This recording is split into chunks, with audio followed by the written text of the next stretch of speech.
This is literally being like, yo, Adolf, come talk. Like, come talk, please, at the U.S. Congress.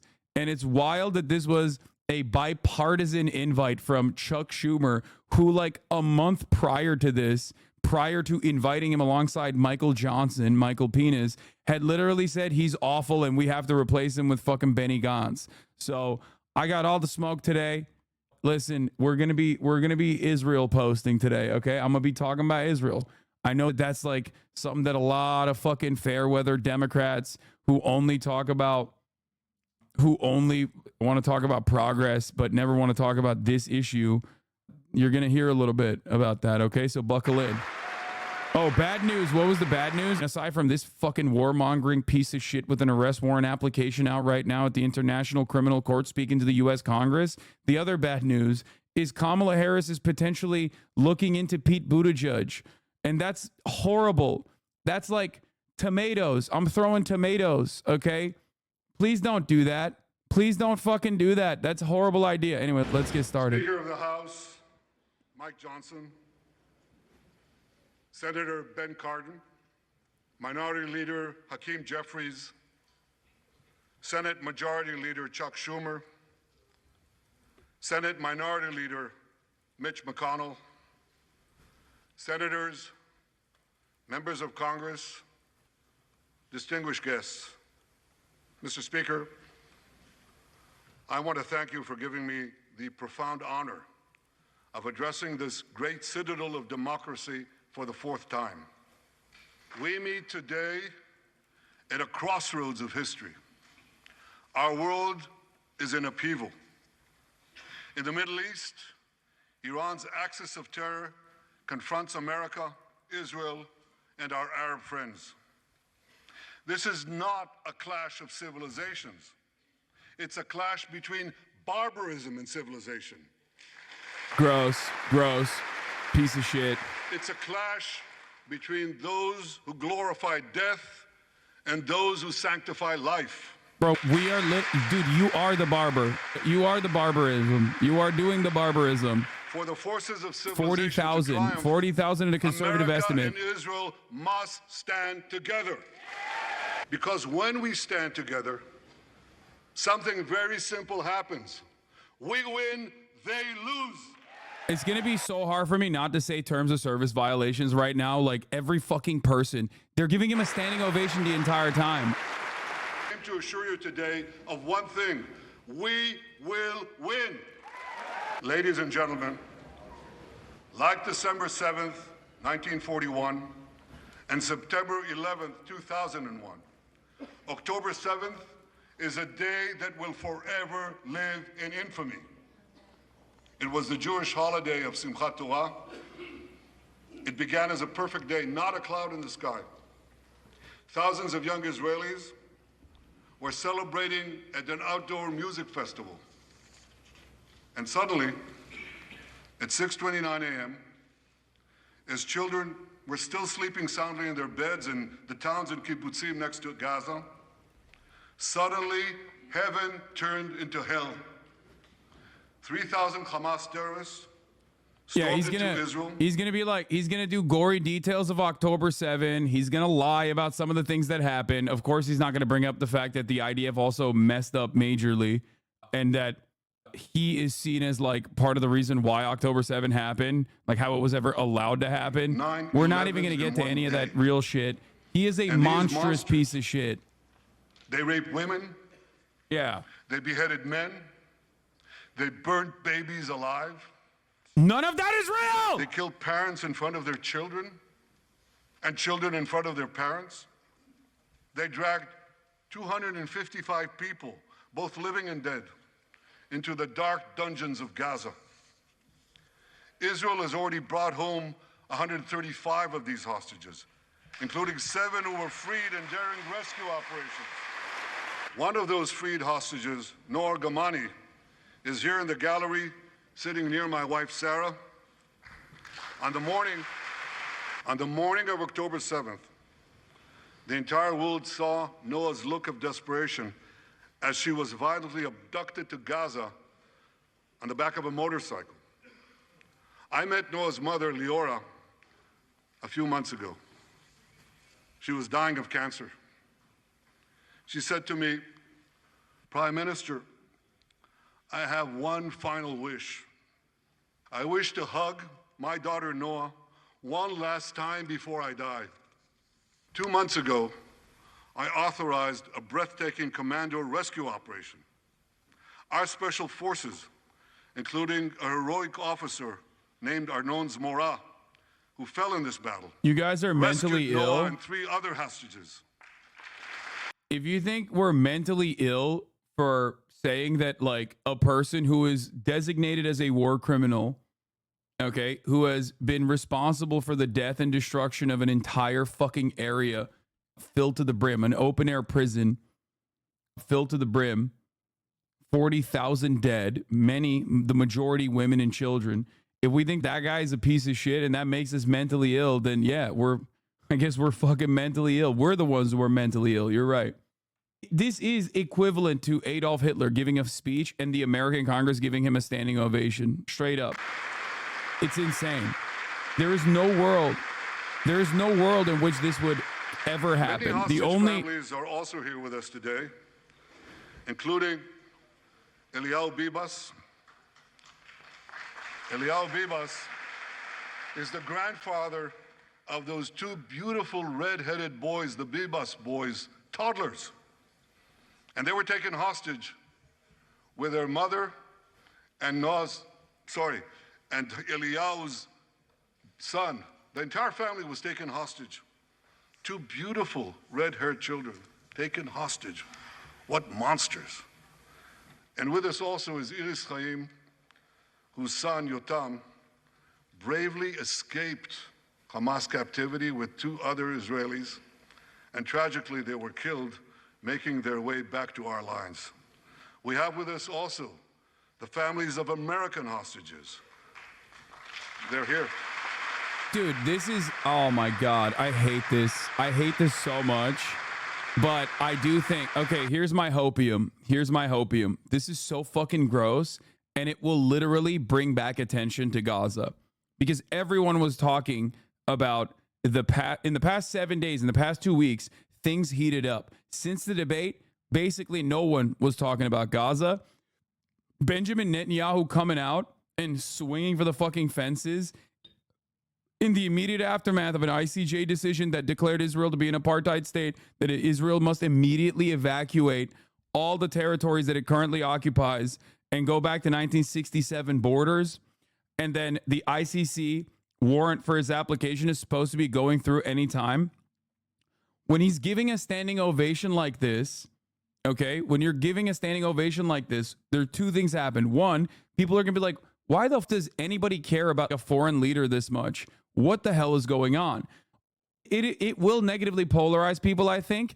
And secondly, it will cause people to pay attention to Gaza again. It'll be in the forefront of the conversation again. And that, in and of itself, I think, will have negative consequences for Israel. It'll have negative consequences for Benjamin Netanyahu.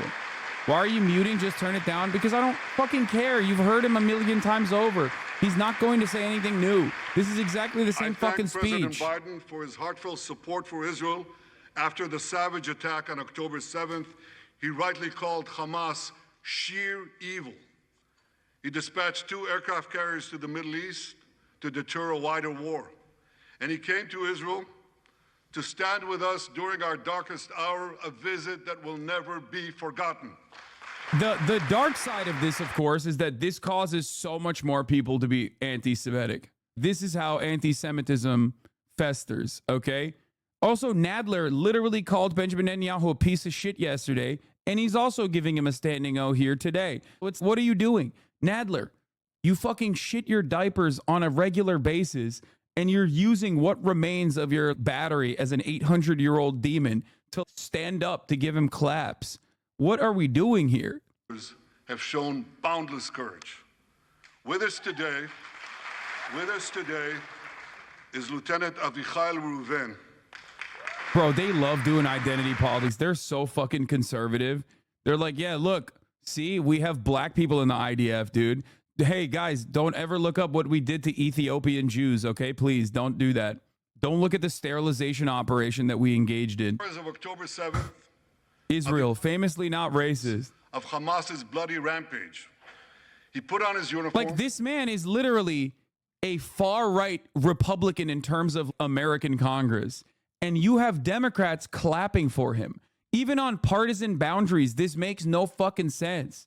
It's if Donald Trump set up the concentration camps and then put like a black Customs and Border Patrol officer in a fucking State of the Union address or a State of the Congress, and every Democrat was like clapping for the black Customs and Border Patrol guy. It's so fucking gross.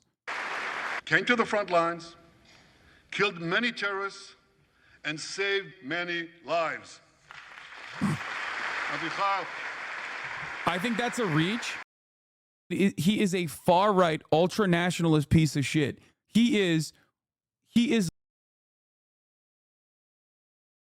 literally more bloody. His hands are more bloody than like the average Republican almost, okay? Obviously not. America loves doing war crimes as well. But like, he is, in terms of Israeli politics, a right-wing conservative, okay? It's not a reach at all. This is identical. I'm using this analogy from American politics for all of the people who only understand American politics maybe a little bit and nothing about Israeli politics to literally comprehend what is going on here. You have bipartisan support pretty much for this fucking far conservative who is actively murdering children and women, okay, who is a war criminal by international standards, and he is basically the far right conservative of his own fucking country, that where the only people to the right of him are just like literal Nazis, Jewish power party, like white power, okay, straight up, okay? And you have people wearing IDF dog tags in Congress. You have people giving him a standing O.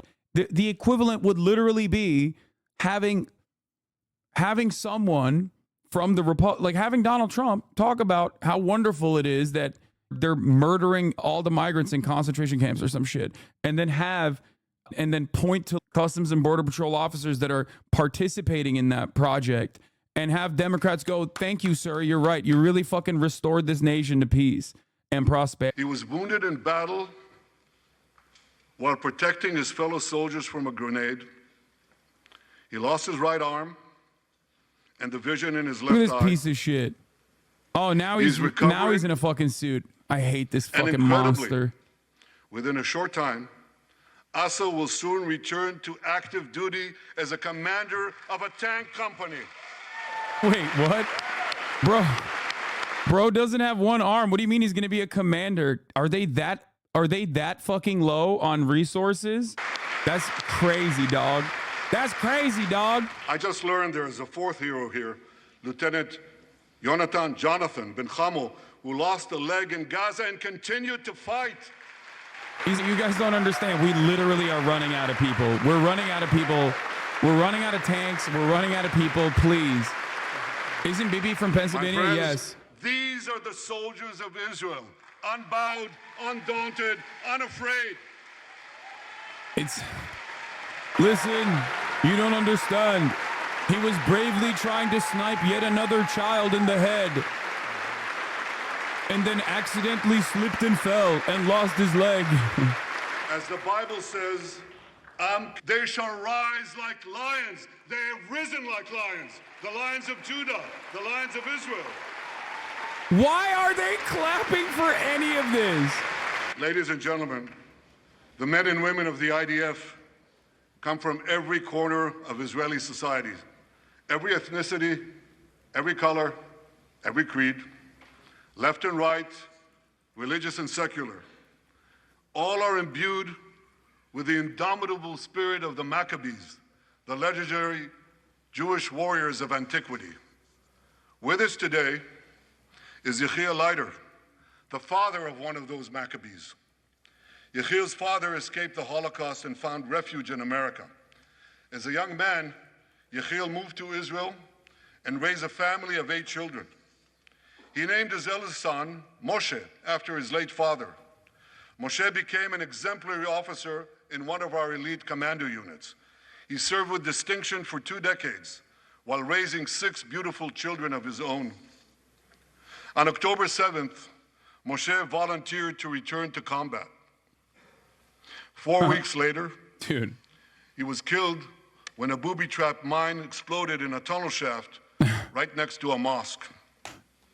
At his son's funeral, Yechiel said this: "If the state of Israel had not been established after the Holocaust, the image engraved in our collective I know the memory Leiter family would have been personally. the They're photograph settlers. of that helpless Jewish boy in the Warsaw Ghetto holding his hands up in the air with Nazi rifles pointed at him.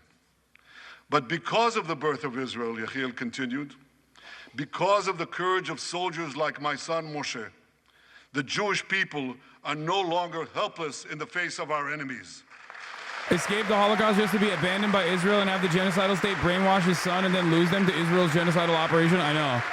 Dude, listen, he was on his way to go fucking smell some Palestinian underwear that he found in a fucking hollowed out Yechiel, apartment complex, and he blew Yechiel, up. please rise so we can honor your son's sacrifice.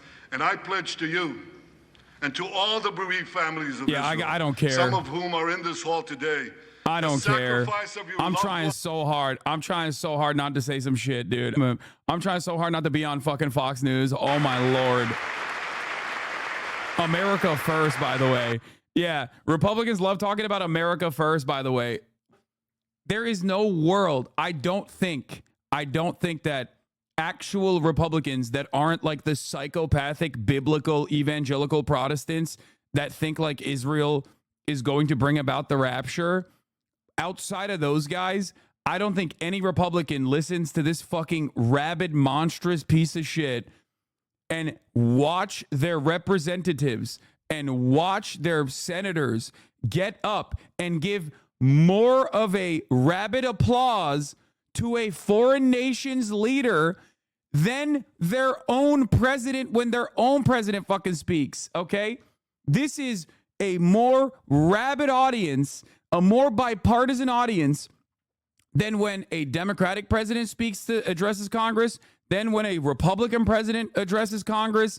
This is incredible, okay? This is incredible shit.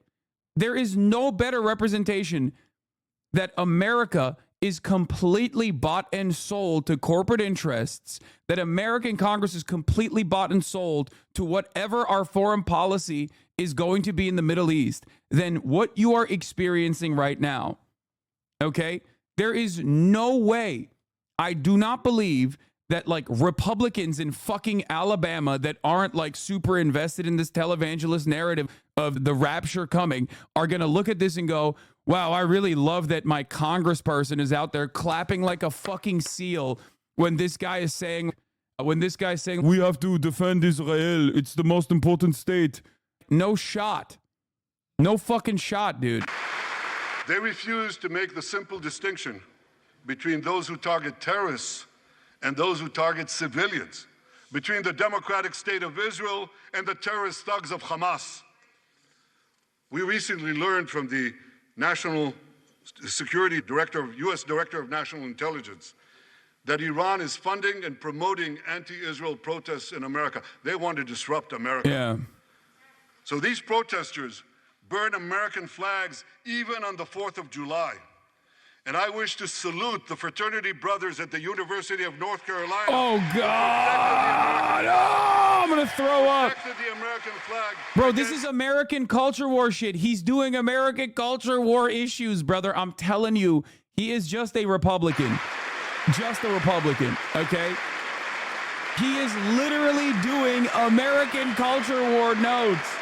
Yeah, clapping USA to Israel's prime minister is so fucking funny. Yeah, no, totally. But they're there. Hey man, I don't know how y'all do it in Israel, but we got a thing called free speech here, okay? It's motherfucking America. This shit ain't Israel, okay? You can't fucking complain and cry about what is done to the American flag. Suck my fucking dick. You have officially it's called the First Amendment. Iran's constitutionally idiots. Protected too, bitch ass. He's making me imagine having a fucking foreign leader coming into U.S. Congress, shitting on American citizens and having their own fucking American representatives go, hell yeah, you're right. Suck my fucking dick. You monstrous pieces of shit. You fucking cowards. All of you. Shame on every single person. Proclaiming gays for Gaza. They might as well hold up signs saying chickens for KFC. Gross, dude. These protesters chant from the river to the sea, but many don't have a clue what river and what sea they're talking about. They not only get an F in geography, they get an F in history. They call Israel a colonialist state. Don't they know that the land of Israel is where Abraham, Isaac, and Jacob prayed, where Isaiah and Jeremiah preached, and where David and Solomon ruled? Why is Hakeem Jeffries clapping at that? Why are you clapping at that, you fucking donkey? For nearly 4,000 years, the land of Israel has been the homeland of the Jewish people. It's always been our home. It will always be our home. It's not only the campus protesters who get it wrong. It's also the people who run those campuses. 80 years after the Holocaust, the presidents of Harvard, Penn, and I'm ashamed to say my alma mater, MIT, couldn't bring themselves to condemn the calls for the genocide of Jews. You remember what they said? They said, it depends on the context. Let me give these befuddled academics a little context. Anti-Semitism is the world's oldest hatred. For centuries, the massacre of Jews was always preceded by wild accusations. We were accused of everything from poisoning wells, to spreading plagues, to using the blood of slaughtered children to bake Passover matzahs. These preposterous anti-Semitic lies led to persecution, mass murder, and ultimately to history's worst genocide, the Holocaust. Now, just as malicious lies were leveled for centuries at the Jewish people, malicious lies are now being leveled at the Jewish state. No, don't applaud. Listen.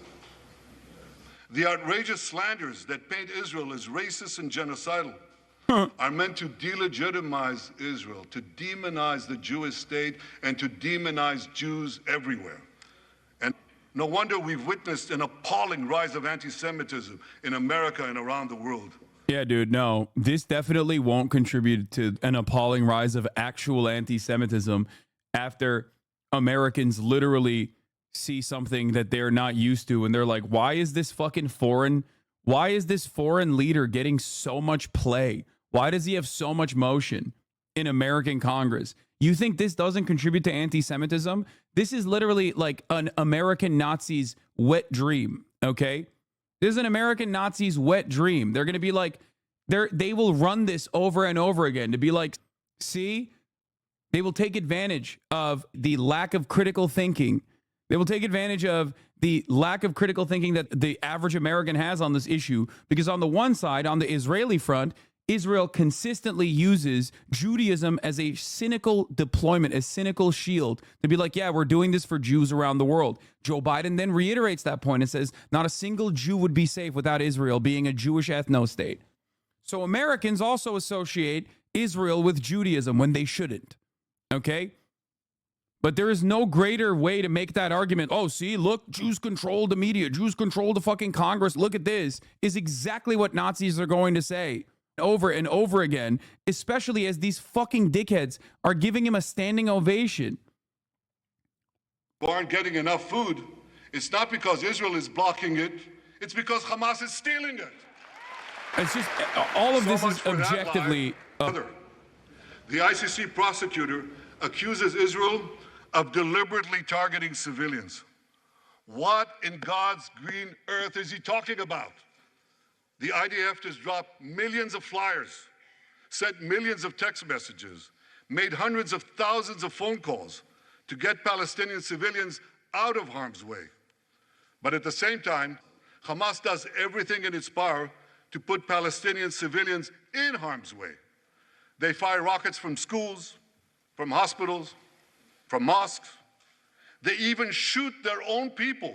Yeah, when they're trying to leave. Bro, he's literally just talking about Israel. He's literally just talking about Israel. Listen to this. He boasted that Palestinian women and children excel at being human shields. His words, excel at being human shields. What monstrous evil. For Israel, every civilian death is a tragedy. For Hamas, it's a strategy. They actually want Palestinian civilians to die so that Israel will be smeared in the international media and be pressured to end the war before. Bro's like, we just can't stop killing Palestinian babies, okay? We won't stop. We can't stop. And Hamas loves it. They take advantage of our fucking unimaginable violence. And the worst part about killing all of those Palestinian babies is that we look bad. People go, hey, man, why are you killing so many babies? It's really fucked up. Virtually every single thing he has said has been the vast debunked. Majority of Americans Every single thing he has said is either pure projection, it's Israel doing shit that he's attributing to Hamas, or they've been completely debunked. Will they bring up a Trump-style interpreter on CNN to address all of the lies he has told? I don't know. But as for the minority, I'm not holding my that breath. may have fallen for Hamas's con's job, I suggest you listen to Colonel John Spencer. John Spencer is head of urban warfare studies at West Point. He studied every major urban conflict. I was going to say in modern history. He corrected me, no, in history. Israel, he said, has implemented more precautions to prevent civilian harm than any military in history and beyond what international law requires. That's why, despite all the lies you've heard, the war in Gaza has one of the lowest ratios of combatants to non-combatants casualties in the history of urban warfare. And you want to know where it's lowest in Gaza? It's lowest in Rafah. In Rafah. Remember what so many people said? If Israel goes into Rafah, there'll be thousands, maybe even tens of thousands of civilians killed. Y'all burned an entire fucking tent city down. What do you mean? I visited our troops as they finished fighting Hamas's remaining terrorist battalions. I asked the commander there, how many terrorists did you take out in Rafah? He gave me an exact number, 1,203. I asked him, how many civilians were killed? He said, Prime Minister, practically none, with the exception of a single incident where shrapnel from a bomb hit a Hamas weapons depot and unintentionally killed two dozen people. Two to three civilians do not die for one Hamas terrorist. None. That's not even true. Why? Because Israel got the civilians out of harm's way, something people said we could never do, but we did it. I know. The reason why Congress looks full right now, even though half the Democratic caucus is not there, is because they put seat fillers on. The war in Gaza, they should be commended for it. I want to thank all of you here today who forcefully opposed the false accusations of the ICC and stood up for the truth. These lies are not only libelous, they're downright dangerous. The ICC is trying to shackle Israel's hands and prevent us from defending ourselves. And if Israel's hands are tied, America is next. And I'll tell you what else is next. The ability of all democracies to fight terrorism will be imperiled. That's what's on the line. So let me assure you, the hands of the Jewish state will never be shackled. Israel will always defend itself. My friends, in the Middle East, Iran is virtually behind all the terrorism, all the turmoil, all the chaos, all the killing. And that should come as no surprise. Wait, what? Did he say Israel is behind all the terrorism in the Middle East? He's right. Ayatollah Khomeini pledged, we will export our revolution to the entire world. We will export the Islamic revolution to the entire world. Now ask yourself, which country ultimately stands in the way of Iran's maniacal plans to impose radical Islam on the world? And the answer is clear. It's America, the guardian of Western civilization and the world's greatest power. I'm not kidding. I think Benjamin Netanyahu is more popular in America than he is in Israel. I think Benjamin Netanyahu is more popular in America than he is in Israel. And I think Donald Trump is more popular in Israel than he is in America. It's what is happening. That's why Iran sees America as its greatest enemy. Last month, we heard a revealing comment, ostensibly about the war in Gaza, but about something else. It came from the foreign minister of Iran's proxy, Hezbollah, and he said this: "This is not a war with Israel. Israel," he said, "is merely a tool. The main war, the real war, is with America." Iran's regime has been fighting America from the moment it came to power. In 1979, it stormed the American embassy. It held scores of Americans hostage for 444 days. Since then, Iran's terrorist proxies have targeted America in the Middle East and beyond. In Beirut, they killed 241 U.S. servicemen. In Africa, Netanyahu claims they bombed civilian casualties American amount to embassies. practically none. It In says Iraq, Israeli force should be they commended for supplied the number of explosives to civilians maim killed. and kill thousands of American Okay, soldiers. let's see if they In keep that America. energy. In America. Why is chat so anti-American? sent Dude, death that's so squad. funny that you're saying that. Because we're not dick riding a fucking foreign nation. Because we're not dick riding a foreign nation's leader, absolutely just rubbing his penis on every single seat in fucking Congress as they give him a standing O behind every word in a way that they don't even do when an American president is speaking. There are more partisan protests when a fucking American president speaks and talks to its own fucking Congress. And that's anti-American? You think that's anti-American because we're not sufficiently dick riding Israel, a foreign country? The fuck is being American to you? Oh, sorry. If you do not immediately get on your knees and suck Benjamin Netanyahu's dick and balls, you are not sufficiently pro-America. Suck my dick. Yo, what up? That's why the mobs in Tehran chant death to Israel before they chant death to America. For Iran, Israel is first, America is next. So when Israel fights Hamas, we're fighting Iran. When we fight Hezbollah, we're fighting Iran. When we fight the Houthis, we're fighting Iran. And when we fight Iran, we're fighting the most radical and murderous enemy of the United States of America. And one more thing. When Israel acts to prevent Iran from developing nuclear weapons that could destroy Israel and threaten every American city, every city that you come from, we're not only protecting ourselves, we're protecting you. Yeah, Iran is going to invade America any day now, guys. Any day now. Like, how can you say you love this fucking nation and then simultaneously look at all of the fucking poverty everywhere? Okay? The roads are fucked. There's no infrastructure.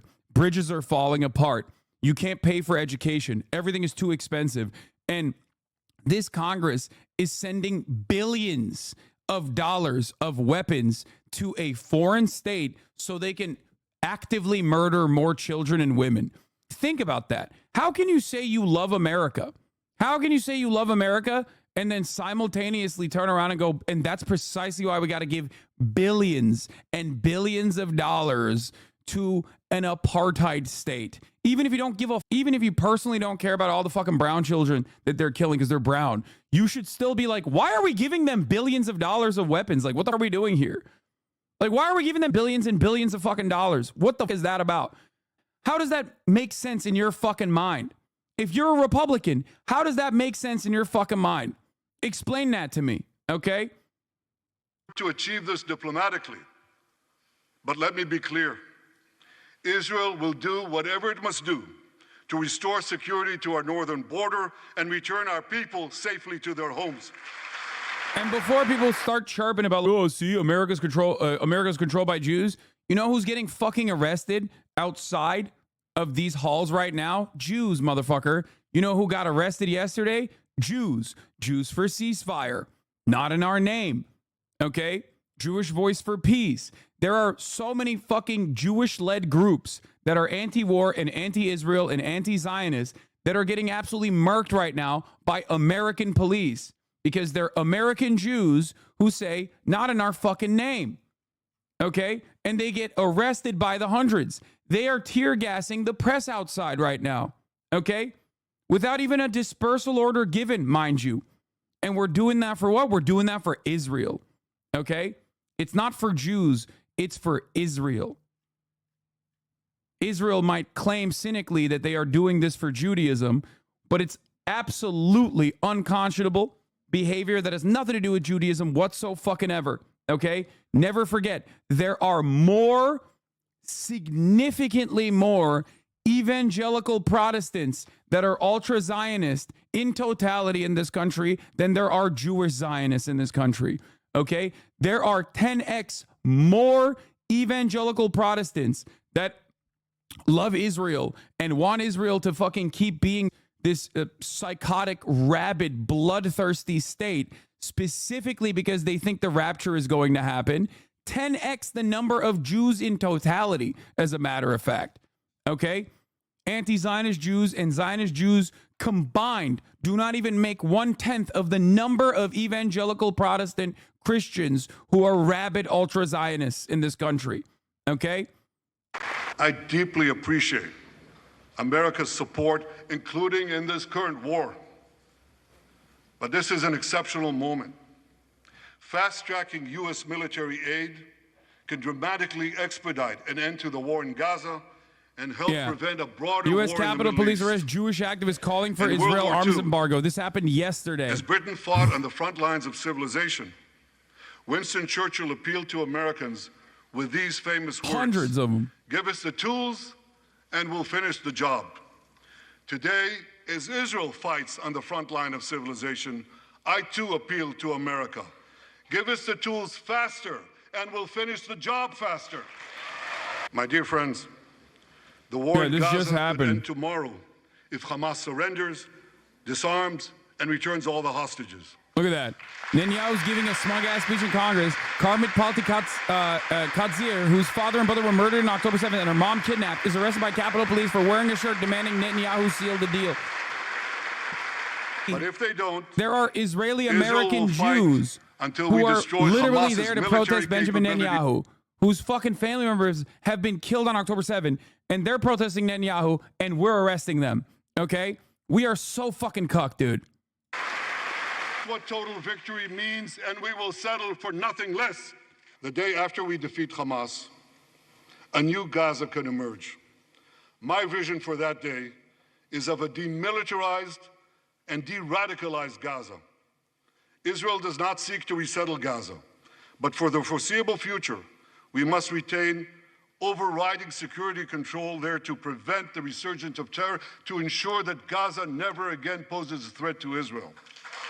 Gaza should have a civilian administration run by Palestinians who do not seek to destroy Israel. That's not too much to ask. It's a fundamental thing that we have a right to demand and to receive. A new generation of Palestinians must no longer want to hate Jews, open the gate, but rather to live in peace with us. And you can put the car in. Those twin words, demilitarization and de-radicalization, those two concepts were applied to Germany and Japan after World War II, and that led to decades of peace, prosperity, and security. Bro, that is what has to happen to Israel, my boy. That's what needs to happen to Israel. Regional partners. The demilitarization and de-radicalization. I'm trying a regular diet of Dr. Pepper for the first time ever, by the way, unrelated to everything that's going on. And peace. That's after yesterday's shenanigans, I got a regular diet Dr. Pepper. Now here's my vision. Not sure if I like it. For the broader Middle East. It's also shaped in part by what we saw in the aftermath of World War II.